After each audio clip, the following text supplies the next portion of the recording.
જય શ્રી કૃષ્ણ બધાને.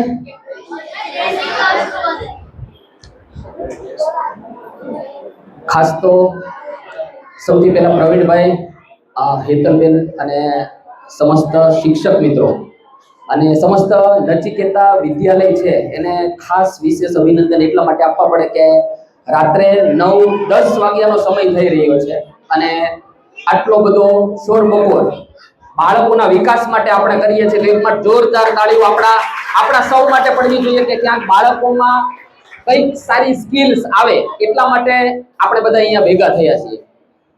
આજે 8મી સપ્ટેમ્બર છે, વર્લ્ડ લિટરેસી ડે, વિશ્વ સાક્ષરતા દિવસ છે આજે. ખાસ કરીને વિશ્વની અંદર વાંચન લેખનનો વિકાસ થાય અને આ વાંચન લેખનની યાત્રા છે એ શિક્ષણના માર્ગે થાય અને કેળવણી સુધી પહોંચે, આવો એક બહુ અહમ હેતુ વૈશ્વિક કક્ષાએ બધાના માનસમાં ઊભો થાય અને એની ઉજવણી થાય, આવા હેતુથી આજે આ વિશ્વ સાક્ષરતા દિવસની ઉજવણી આખા વિશ્વમાં કરવામાં આવે. અને આવા જ સરસ દિવસે આ બાળકોને મંચ મિત્ર નામનું સ્ટેજ મળે. આ મંચ મિત્ર નામ મને વધારે એટલા માટે ગમ્યું કે આ મંચ છે ને એ ખરેખર અઘરું છે. એની ઊંચાઈ લગભગ 1 ફૂટ જ હોય, જમીનથી ખાલી 1 જ ફૂટ. આપણે લાગે 1 ફૂટમાં મંચ બની જાય, પણ આ 1 ફૂટનું અંતર કાપવામાં, ઉપર ચડવામાં, માઇક પકડવામાં, બોલવામાં ઘણી વખત બહુ લાંબો સમય જતો રહે છે. કારણ કે આની અંદર કોઈ કરંટ કે શોર્ટ નથી, કોઈ પ્રકારનો શોક નથી, પણ આમ છતાં ઘણી વખત આની ઉપર ચડીએ ને તો પગ ધ્રુજવા લાગે એવો અનુભવ આપણને બધાને ક્યાંક ને ક્યાંક થયો હશે. અને આ નાના જે બાળકો છે એ આવી અને આ સ્ટેજને ધ્રુજાવે છે. જે સ્ટેજ આપણા પગ ધ્રુજાવે એ સ્ટેજને આ બાળકો ધ્રુજાવે. આ બાળકો માટે તમને મજા આવે એટલી તાળીઓ પાડી જોઈએ. ખાસ એક વાત એ કેવી છે કે સ્પીકર તરીકે બાળકો પોતાના જીવનની શરૂઆત કરે ને તો સૌથી પહેલા એમણે શ્રવણ કરવું પડે. સાંભળતા એ લોકો શીખશે એટલું સારું બોલી શકશે. કારણ કે થેલીની અંદર મેં જે નાખેલું હશે, જે ફળો નાખેલા હશે ને એ જ ફળો હું બહાર કાઢીશ.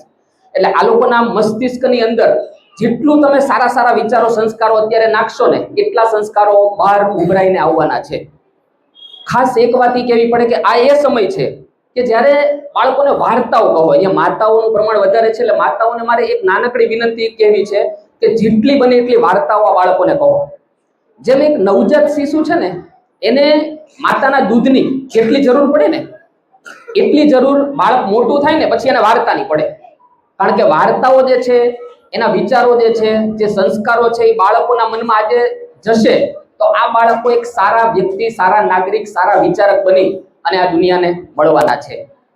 બીજી એક વાત કે જો તમારું બાળક પ્રશ્ન પૂછતું હોય, પ્રશ્ન પૂછે છે બહુ વારંવાર નકરા પ્રશ્ન પૂછતા હોય, એવી કોઈ માતાઓ છે કે એમની ફરિયાદ હોય કે બહુ પ્રશ્નો પૂછે ભાઈ મારા બાળકો, તો જરાક હાથ ઊંચો કરો.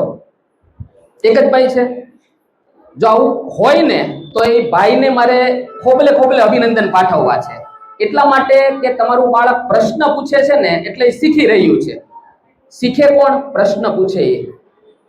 મારે તમને એક વાત કેવી હોય, એક વાર્તા કેવી હોય તો હું સહજ રીતે કહી દઉં, પણ એ વાર્તામાં તમને શું સમજાણું ને શું નથી સમજાણું એ મને કેમ ખબર પડશે?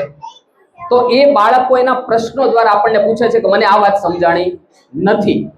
એટલા માટે જો તમારું બાળક પ્રશ્ન કરી રહ્યું છે તો તમને બધાને અભિનંદન, કારણ કે પ્રશ્ન કરે છે એ શીખે છે. ખાસ નચિકેતા વિદ્યાલય માટે મારે ખાસ એ કહેવું પડે કે અહીંયા આવીને મને જાણવા મળ્યું કે 4-5 એવી પ્રવૃત્તિ મનીષભાઈ થાય છે અહીંયા કે જે ખરેખર અભિનંદનને પાત્ર છે. એક તો નાના બાળકો બાલ ભવનમાં પ્રવેશ મેળવે ત્યારે વિદ્યા સંસ્કારની જે પ્રવૃત્તિ થાય છે અને બાળકોના આ નાના માનસની અંદર સરસ મજાના સંસ્કારોના બીજ અત્યારથી જ રોપવામાં આવે છે કે જે ભવિષ્યની અંદર એવા વટવૃક્ષ બનશે કે જેનાથી એની જે ચમક છે એ આખી દુનિયા જોશે. એક બીજી સરસ વાત અહીંયા એ થાય છે કે જે બાળકોનો જન્મદિવસ હોય એમને સરસ મજાનો યજ્ઞ કરી, હવન કરી અને એ બાળકોના હાથે આહુતિ અપાવી અને એમના જન્મદિવસની ઉજવણી થાય છે. જ્યારે દુનિયા કેક કાપીને, ફુગ્ગાઓ ફોડીને, એકબીજાના ચહેરા ઉપર કેક લગાવીને જ્યારે ઉજવણી કરતી હોય ત્યારે અહીંયા સંસ્કારોનું સિંચન જો થઈ રહ્યું હોય તો આ એક અદ્ભુત વાત કહેવાય. આની સાથે ભગવદ્ ગીતાનું પાઠ પ્રાર્થના સંમેલનમાં થાય છે. પ્રાર્થના સંમેલનની અંદર રોજ 1-2 શ્લોકો બોલી અને એના વિચારો છે રજૂ કરી અને બાળકો છે એના માનસની અંદર એ પૂરવામાં આવે છે, ઉમેરવામાં આવે છે. આ સિવાય સ્પોકન ઇંગ્લિશની સરસ મજાની અંગ્રેજીનું મહત્વ અત્યારે કેટલું છે આપણે સૌ જાણીએ છીએ. સ્પોકન ઇંગ્લિશ માટે સ્પેશિયલ પ્રવૃત્તિઓ થાય છે. અને હવે એક નવો વિચાર જે હેતલબેનને આવ્યો કે બાળકોને મારે મંચ પૂરું પાડવું છે, ને આ મંચ મિત્ર નામનો સરસ મજાનો કાર્યક્રમ છે એમણે એને આજે શુભ શરૂઆત કરી. અને આ બાળકોને આજથી જ આ સ્ટેજ અત્યારે મળી રહ્યું છે, તો ભવિષ્યના આ બધા મોટા વક્તાઓ છે એમના માટે એક વખત જોરદાર તાળીઓ પાડી. આભાર. Thank you.